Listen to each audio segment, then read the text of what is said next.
नमस्कार दोस्तों, क्या आपने कभी सोचा है बिहार में चुनाव हमेशा इतने फेजे में क्यों होता है? कभी 4, कभी 5, जबकि छोटे राज्यों में एक ही दिन में वोटिंग खत्म हो जाती है। इसकी वजह सिर्फ राजनीतिक नहीं बल्कि बिहार का इतिहास और हकीकत दोनों है।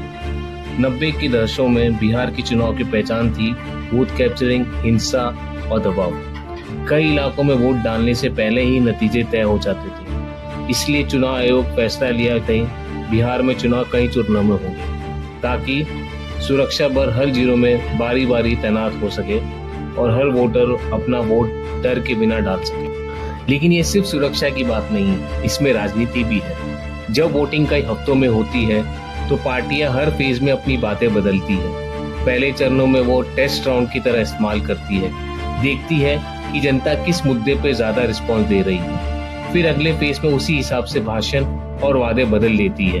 अब जरा लॉजिस्टिक पक्ष देखिए। बिहार में हजारों गांव, नदियां और दूर दराज के इलाके हैं। ऐसे में एक दिन में 18 से 20 जिलों में मतदान कराना मुश्किल है। कई चरणों की वोटिंग से ईवीएम, पोलिंग टीम और सुरक्षा का प्रबंधन आसान हो जाता है और चुनाव ज्यादा पारदर्शी और शांतिपूर्वक तरीके से पूरी किए जा सकते हैं। इसका राजनीतिक असर भी बड़ा होता है। जो पार्टी पहले चरण में अच्छा प्रदर्शन करती है उसके अगले फेज में मोमेंटम मिल जाता है। कई बार जनता भी शुरुआती ट्रेंड देखकर अपना रुख बदल देती है।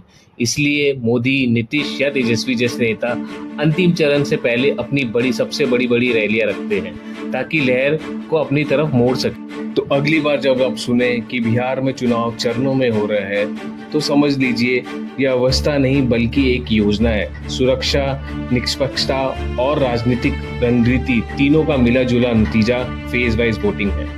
मैं इंडिया रिकॉर्ड से, जहां हम सिर्फ खबरें नहीं दिखाते उन्हें समझते हैं। अगर वीडियो अच्छा लगे तो लाइक करें, शेयर करें और सब्सक्राइब करें, क्योंकि भारत को समझना है तो बिहार से शुरू कीजिए।